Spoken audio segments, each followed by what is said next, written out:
Hello everyone. Today we're going to talk about lipoprotein metabolism and the map for that, the mind map for that. तो चलिए शुरू करते हैं। अब सभी को स्वागत है मेरा ये नया चैनल पे, जहाँ पे मैं IIT जैम, JNU, BHU और बहुत सारा MSc लेवल एंट्रेंस एग्ज़ाम के लिए कॉन्सेप्ट्स को एक्सप्लेन करता हूँ। इस माइंड मैप में हम देखेंगे लाइपोप्रोटीन के बारे में, राइट। तो चलिए देख लेते हैं लाइपोप्रोटीन होता क्या है और लाइपोप्रोटीन बात सुनते ही हमारे दिमाग में क्या आता है। So lipoprotein stands for lipid plus protein. So ये जो मॉलिक्यूल्स होगा, ये जो पार्टिकल्स होगा, इसका एक लिपिड कंपोनेंट होगा, एक प्रोटीन कंपोनेंट होगा। तो लिपिड कंपोनेंट में क्या क्या है लाइपोप्रोटीन में? जो ये बॉल जैसे कंपोनेंट दिख रहा है, ये ही है एक लाइपोप्रोटीन। ओके,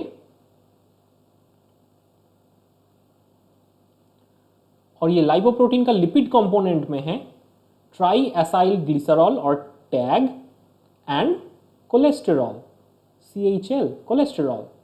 और इसका प्रोटीन कंपोनेंट में है एपो लाइपोप्रोटीन्स।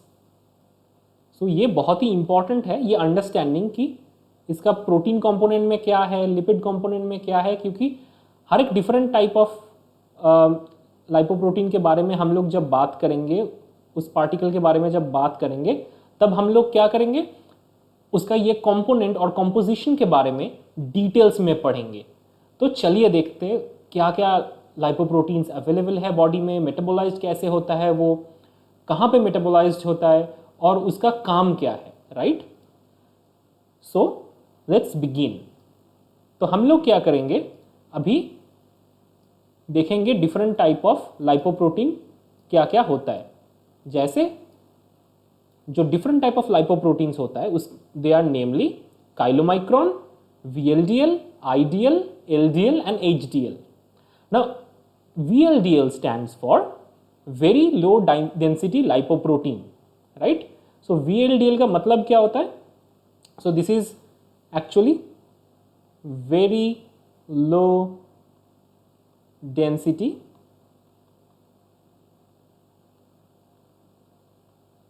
lipoprotein। तो जब इसका कंपोनेंट के बारे में और कंपोजिशन के बारे में हम लोग बात करेंगे, ये चीजें और भी क्लियर होते जाएगा। तो चलिए देखते हैं। अगर काइलोमाइक्रॉन की बात करें तो chylomicron 90% of the chylomicron is nothing but triacylglycerol, whereas rest of it 5% of it is cholesterol. Now 3% of it is protein and 2% of it is phospholipid.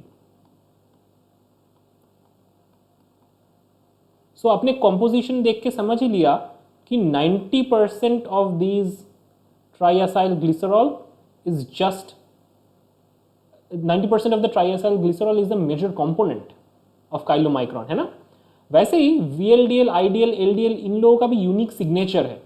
जैसे मैं LDL बोलूं, अगर VLDL के बात आ जाए तो VLDL भी बहुत ही सिमिलर है काइलोमाइक्रॉन के जैसा, क्योंकि VLDL में भी 60% टैग होता है या फिर ट्राईएसाइल ग्लिसरॉल होता है।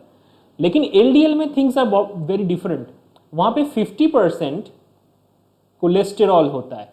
तो यही सबसे बड़ा डिफरेंस है जो कि एग्जाम में आपको हेल्प करेगा। सो 50% cholesterol is present in LDL, whereas 60% of triglyceride is present in VLDL.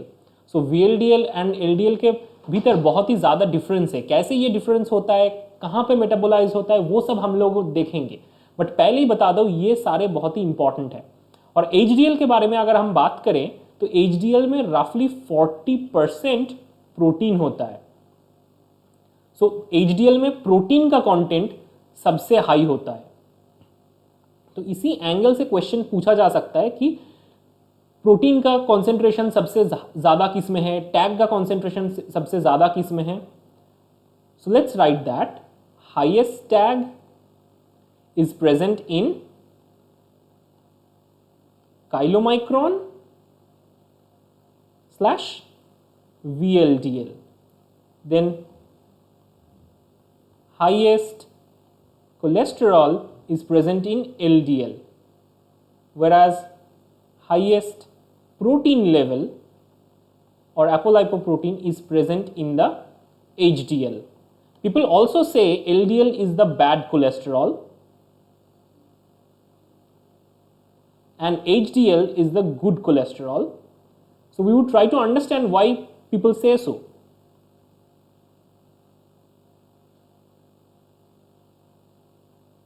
Right तो हम लोग ये देखेंगे लोग ऐसे क्यों बोलते हैं, राइट और ये पर्टिकुलर पॉइंट्स आपके लिए बहुत ही इंपॉर्टेंट रहेगा, I would say guys. Okay, so चलिए बात करते हैं इसका सिंथेसिस, इसका ट्रांसपोर्ट, ये सब कैसे होता है उसके बारे में. तो मान लीजिए कि हम लोगों ने एक टेस्टी बर्गर खाया है अभी, ठीक है. अब इस टेस्टी बर्गर में तो बहुत ज़्यादा फैट, प्रोटीन सब कुछ है, राइट. अभी ये हमारा बॉडी में जाके डाइजेस्टेड होगा, right, in the intestine, and intestine में ये एब्जॉर्ब्ड होगा, राइट, द फैट, एवरीथिंग. तो इंटेस्टिनल एपिथेलियल सेल को अच्छे से देखेंगे तो हमको पता चल जाएगा. सो चलिए हम लोग अभी बात करते हैं एक इंटेस्टिनल एपिथेलियल सेल के. सो अभी ये है एक इंटेस्टिनल एपिथेलियल सेल. ओके, तो चलिए देख लेते हैं. अभी इंटेस्टिनल एपिथेलियल सेल में हम लोग क्या मिलेगा, हम लोगों को मिलेगा बहुत ज़्यादा ट्राइएसाइल ग्लिसरॉल, कोलेस्टेरॉल भी होगा, लेकिन all of these things are actually derived from the diet. So body is not making these things. This is a very important point you need to understand. Apart from these things, there is specific gene in the nucleus of these intestinal epithelial cell, and this gene is known as ApoB gene. Now the ApoB gene gives rise to its product. The ApoB gene's product is nothing but a protein which is known as ApoB48, and this is unique to the intestine. Okay, now ultimately all of these things combine, and what is secreted in the bloodstream is something known as the काइलोमाइक्रॉन. तो यहीं पे आप लोगों को बता दूं कि काइलोमाइक्रॉन जो है वो यूनिक होता है because it is secreted only from the intestine. यहाँ पे जो ब्लैक है that is the lipid part of it and the red is the protein part of it.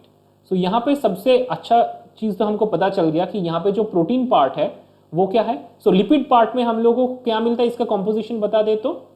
सो इसमें मिलता है ट्राइएसाइल ग्लिसरॉल, इसमें मिलता है कोलेस्टेरॉल, इसमें मिलता है cholesterol asters,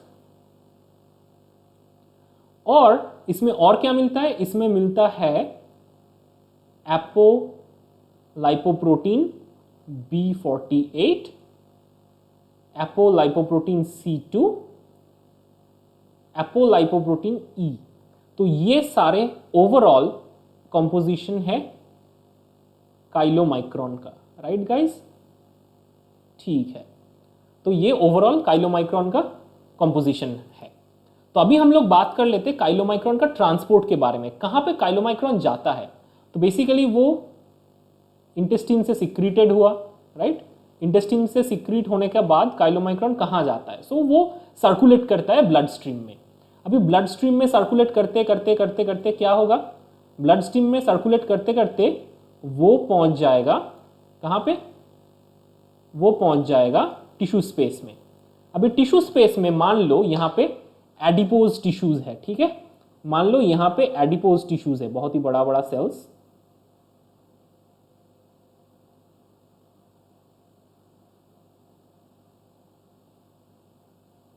okay, so these are adipose tissues. Okay, I'm writing this as adipose, right. So adipose tissues में एक खास तरह का रिसेप्टर और काइंड ऑफ प्रोटीन होता है, या फिर एंजाइम बोलूंगा मैं उसको, जिसको मैं डेजिग्नेट कर रहा हूं लाइपोप्रोटीन लाइपेज से. So this protein is nothing but lipoprotein lipase. So it can really break down fat, right, lipids. So that is it is known as lipase. तो अभी क्या होता है, काइलोमाइक्रोन यहां से ट्रेवल कर रहा है, राइट. ट्रेवल करते करते वो पहुंच गया एडिपोज टिश्यू के पास. अभी काइलोमाइक्रोन क्या करेगा, काइलोमाइक्रोन उसमें तो एपोलाइपोप्रोटीन C2 है, right.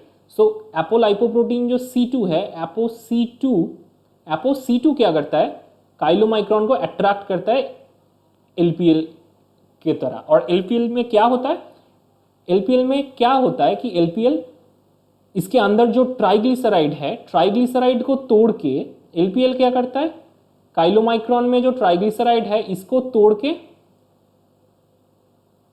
Glycerol and free fatty acid बनाता है. अभी फ्री फैटी एसिड जो बन गया, फ्री फैटी एसिड क्या होगा, फ्री फैटी एसिड यहां पे स्टोर्ड हो जाएगा एडिपोज टिश्यूज में.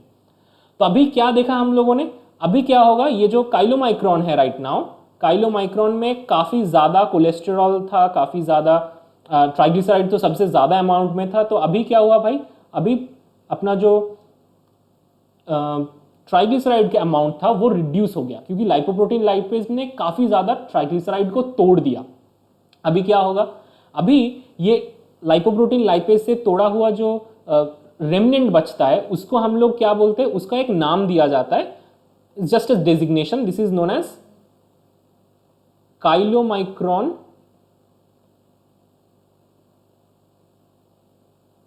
remnant. So this is no more chylomicron, this is chylomicron remnant. So what happens to the chylomicron, I mean the chylomicron remnant? तो वो देख लेते चलिए दोस्तों. So basically chylomicron remnant का क्या होता है, chylomicron remnant is uptaken by the liver. Okay, तो chylomicron remnant का uptake हो जाता है.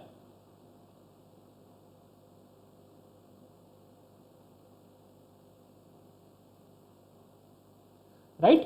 सो ओवरऑल हम लोगों ने देखा ट्राइग्लिसराइड ट्रांसपोर्ट में काइलोमाइक्रोन का काफी इंपॉर्टेंट रोल है, right. So as per function we can right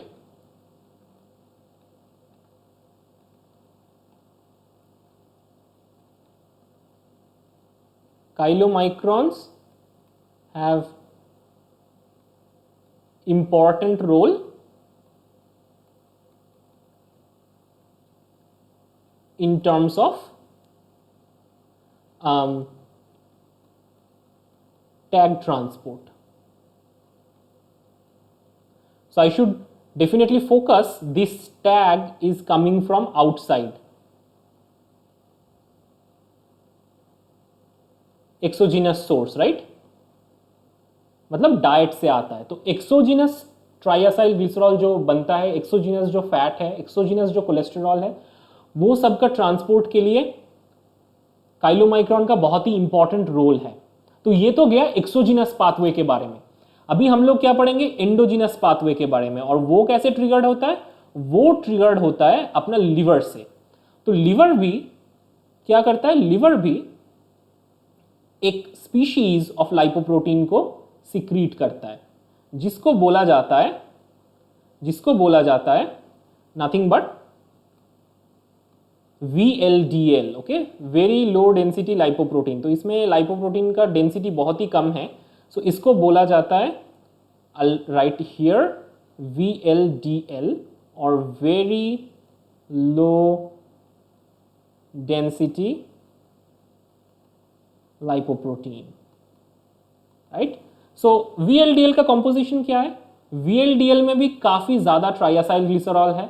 So it has 60% of tag, sort of 30% of cholesterol, right. 5% of that would be phospholipid, and 3% would be 3 to 4% would be protein, and 1% is other components, right. So this is the overall composition of triacyl glycerol, okay, sorry, the VLDL particle.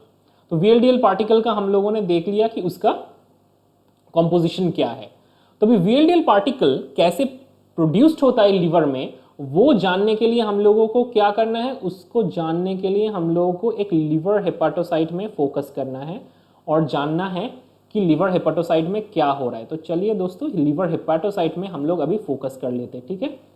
तो ये है आ गया हमारा एक liver हेपाटोसाइट। तो ये क्या है, लिवर हेपाटोसाइट, राइट। तो लिवर हेपाटोसाइट में ऑलरेडी बहुत सारा ट्रांसपोर्टर्स है, ग्लूट्स है, राइट, ग्लूकोज ट्रांसपोर्टर्स है। तो फर्स्ट क्या होगा, बाहर से जब भी फेड स्टेट में होता है बॉडी, तब बाहर से क्या आ जाएगा भाई, अंदर अंदर आ जाएगा glucose, okay. So glucose would be converted to pyruvate. कैसे होता है, ग्लूकोज पाइरुवेट में कन्वर्टेड होगा by the process of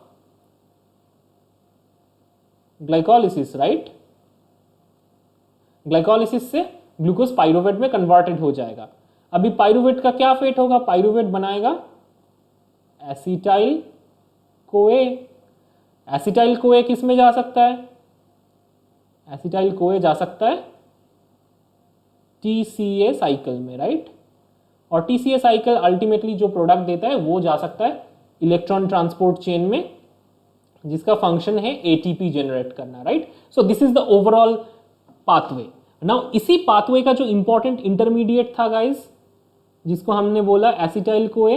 acetyl CoA का और भी रोल है। Acetyl CoA smooth endoplasmic reticulum में डाइवर्ट हो सकता है। अभी स्मूथ एंडोप्लाज्मिक रेटिकुलम में इसका फंक्शन क्या है, स्मूथ एंडोप्लाज्मिक रेटिकुलम में एसिटाइल कोए क्या बनाता है, कोलेस्टेरॉल बनाता है,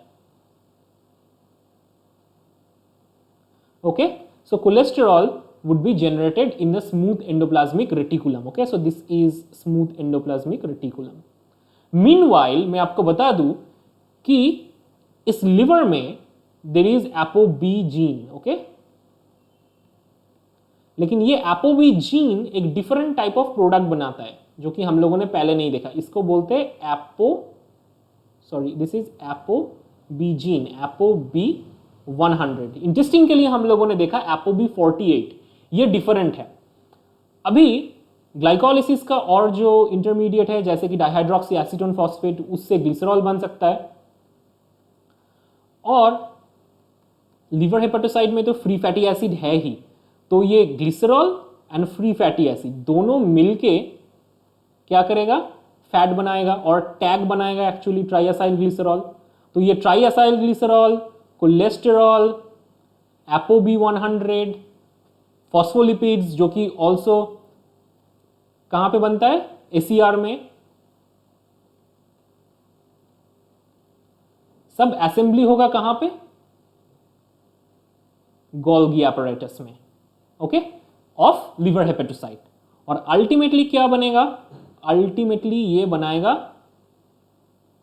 lipoprotein field vesicle which would be known as VLDL. Now this VLDL would be secreted into the bloodstream. Now वो bloodstream में अभी सर्कुलेशन करना चालू कर देगा। तो हम लोगों को अभी पता चल गया कि VLDL कैसे काम करता है, राइट। तो VLDL का कैसे क्या काम होगा, VLDL भी लाइक काइलोमाइक्रॉन वो भी घूमते जाएगा अपना बॉडी में, राइट। और घूमते ये भी एनकाउंटर करेगा, VLDL भी एनकाउंटर करेगा किसको, एडिपोज टिश्यूज को। और एडिपोज टिश्यूज को एनकाउंटर करने के बाद क्या होगा, एडिपोज टिश्यूज में अपना जो VLDL पार्टिकल है, VLDL पार्टिकल का टैग निकाला जाएगा, मतलब ट्राईएसाइल ग्लिसरॉल वहां पे निकाला जाएगा, तोड़ा जाएगा with the help of lipoprotein lipase, right guys. Now उसके बाद VLDL में तो सीवियरली अपना ट्राइग्लिसराइड के अमाउंट कम हो गया, राइट। इसके बाद तो VLDL में अभी बहुत कम ट्राइग्लिसराइड का अमाउंट है, तो VLDL तो अभी VLDL नहीं रहा। तो अभी देखते हैं वो क्या बन गया, तो VLDL अभी बन गया एक इंटरमीडिएट, जिसको हम क्या बोलेंगे, जिसको हम बोलते हैं IDL, ओके। अभी VLDL बन गया एक इंटरमीडिएट जिसको हम लोग बोल रहे हैं इंटरमीडिएट डेंसिटी लाइपोप्रोटीन। अभी इंटरमीडिएट डेंसिटी लाइपोप्रोटीन बहुत ही एक ट्रांजिएंट स्ट्रक्चर है जो भी सर्कुलेशन में चला जाता है, right. Now intermediate density lipoprotein is very important.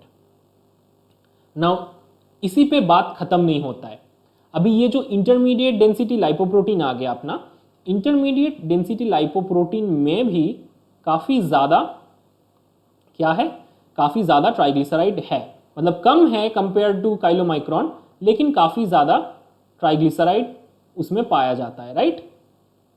तो अभी ये आइडियल पार्टिकल क्या करेगा, ideal particle would interact with someone and that someone is nothing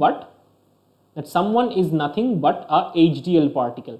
now HDL particle में क्या है, HDL पार्टिकल में बहुत ही ज़्यादा लाइपोप्रोटीन है compare to all of these triglycerides and cholesterol and all of this stuff, okay. Cholesterol esters है लेकिन उतना भी ज़्यादा नहीं है कंपेयर टू काइलोमाइक्रॉन। तो अभी क्या होने वाला है, अभी आइडियल क्या करेगा, आइडियल जो करेगा, आइडियल अपना आइडियल अपना कोलेस्टेरॉल HDL को दे देगा, okay. So this particle is now HDL, high density lipoprotein. Now HDL को क्या मिल गया, आइडियल से मिल गया कोलेस्टेरॉल्स, लेकिन बदले में, सॉरी मैंने थोड़ा गलत कर दिया यहां पे, एक्चुअली आइडियल को HDL से मिल गया कोलेस्टेरॉल, ओके, और ये 2 वे नहीं है, सो बेसिकली यही अभी करेक्ट होगा। नाउ आइडियल को क्या मिलेगा, आइडियल HDL को क्या देगा, आइडियल HDL को फिर से ट्राई एसाइल ग्लिसरॉल दे देगा, मतलब पहले ही तो ट्राई एसाइल ग्लिसरॉल का अमाउंट कम हो चुका था, अभी और भी कम हो जाएगा। So now this species is no more ideal, this species would be something which is known as LDL। LDL में थोड़ा थोड़ा लाइपोप्रोटीन्स तो होगा, ApoB100 तो है ही, सो इसमें है ApoB100, लेकिन गाइस इसमें क्या है, इस पे कोलेस्ट्रॉल का जो कॉन्सेंट्रेशन है बहुत ही बढ़ चुका है, बिकॉज आइडियल के साथ HDL का एक्सचेंज हो चुका है। अभी ये LDL पार्टिकल क्या करेगा, LDL पार्टिकल जो है, LDL particle would be now secreted into the blood stream, right. So this LDL particle would be now secreted into the blood stream and it would move all around the body. So अभी आप लोगों का question ये दिमाग में आएगा कि what is the function of LDL, right guys? What is the function of LDL? ऐसे ही दिमाग में आ रहा है, right? What is the function of LDL?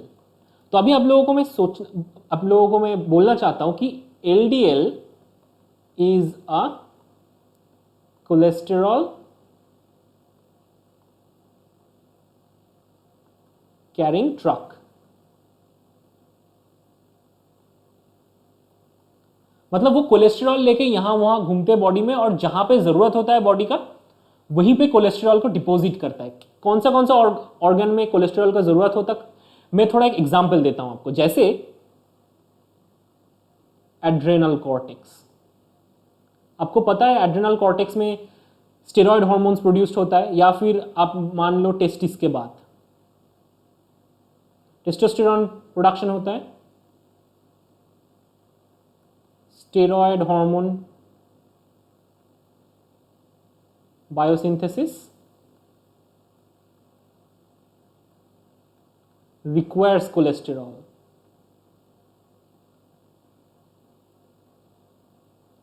तो ये जो कोलेस्टेरॉल हम लोगों को मिल गया, और ये जो cholesterol different region of the body में ट्रांसपोर्टेड हो रहा है, ये कोलेस्टेरॉल है डीनोवो कोलेस्टेरॉल। ये सिंथेसाइज्ड हुआ है लिवर हेपेटोसाइट में, हम लोगों ने देखा, जो कि काइलोमाइक्रॉन में सिंथेसाइज नहीं हुआ था, एक्सोजिनस सोर्स में से हम लोगों को मिला था। तो यही डिफरेंट है LDL VLDL वर्सेस काइलोमाइक्रॉन में। Chylomicron is mostly the external part, external source of triglyceride and cholesterol, and majorly अपना काइलोमाइक्रॉन में ट्राइग्लिसराइड है, कोलेस्टेरॉल उतना भी ज्यादा नहीं है। तो कोलेस्टेरॉल ट्रांसपोर्टर क्या है भाई, कोलेस्टेरॉल ट्रांसपोर्टर है अपना LDL मॉलिक्यूल्स। ना अभी LDL के बाद क्या आएगा, LDL के बाद आएगा HDL। लेकिन पहले हम लोग थोड़ा LDL का फेट देख लेते। LDL तो यहां वहां पे डिपॉजिट करते फिर रहा है अपना कंटेंट को, लेकिन LDL का फेट क्या होता है, एंड फेट क्या होता है। तो एलडीएल ब्लड सर्कुलेशन में जाते जाते जब अपना डिपोजिशन खत्म कर देता है तो एलडीएल क्या होता है, एलडीएल का, एलडीएल भी एक्चुअली अपटेकन हो जाता है लिवर में। Okay, so inside the liver LDL is uptaken. So in the liver there are receptors which are LDL receptors. Okay, so there are LDL receptors. These LDL receptors recognize the ApoB100 of LDL, and this leads to receptor mediated endocytosis of what, of the LDL particle. So now excess LDL is returned, so excess cholesterol is returned back to the liver as well. But the problem is not that. If this thing happens properly, there is no problem because things are getting recycled. But sometimes LDL can be deposited on the artery walls, right? That case is detrimental and that case leads to problem, right? So excess of LDL can be deposited in the artery wall. So this increase the risk of coronary artery diseases and heart diseases, right guys?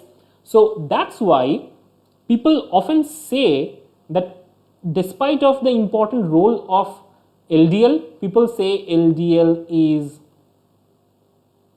bad cholesterol. But actually LDL is good. But too much of LDL is bad, right? Now we'll talk about another important thing. That important thing is nothing but the HDL. Now HDL stands for high density lipoprotein. Now, where does HDL come from? HDL can be secreted from the intestine or it can be secreted from the liver, which is unlike the LDL or VLDL and the chylomicron. Chylomicron is exclusively to intestine, whereas LDL, VLDL, these things are exclusive to liver. But HDL can be secreted from both. So I'm drawing the HDL particle in blue. So this is the HDL particle where we have a hell lot of lipoprotein, very less amount of lipid part but too much of lipoprotein. So it is very enriched in lipoprotein. So this is HDL. It has many lipoproteins such as lipoprotein C, apolipoprotein E, etc., which would be very useful for other lipoprotein particles such as LDL and VLDL as well. तो HDL का function क्या है, HDL का function क्या है? HDL का already एक function तो हम लोगों ने देख लिया, क्योंकि LDL जेनरेशन में ही HDL का बहुत इंपॉर्टेंट रोल है, राइट? सो अगर HDL का फंक्शन के बारे में बात करें, HDL uptakes triacylglycerol. HDL can exchange cholesterol and cholesterol ester. Most importantly, HDL can participate in the reverse cholesterol metabolism.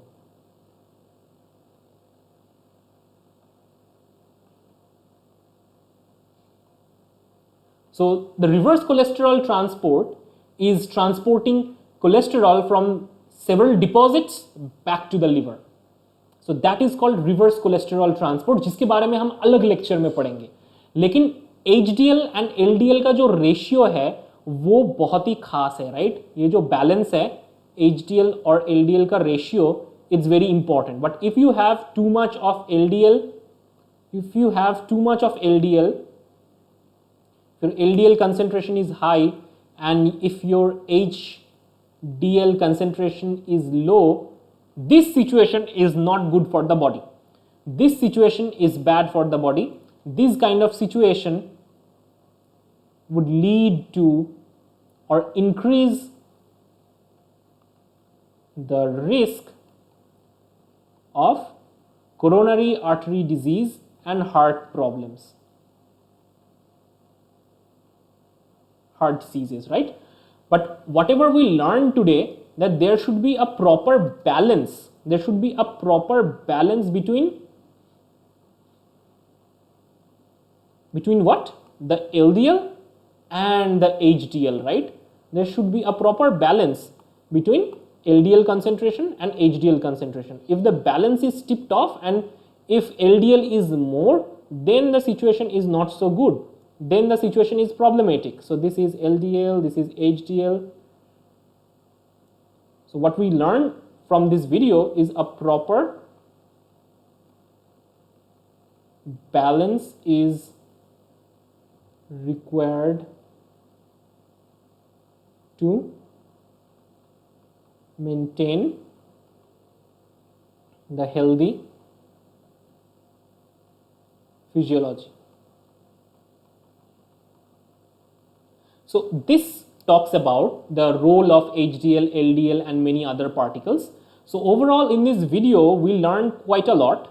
We learned about all different type of lipoprotein and their metabolism and how they are used and how we can understand what is their role, what is their composition, how they are synthesized, where they are secreted, the cellular details of it. So in this video we learned a lot, right guys?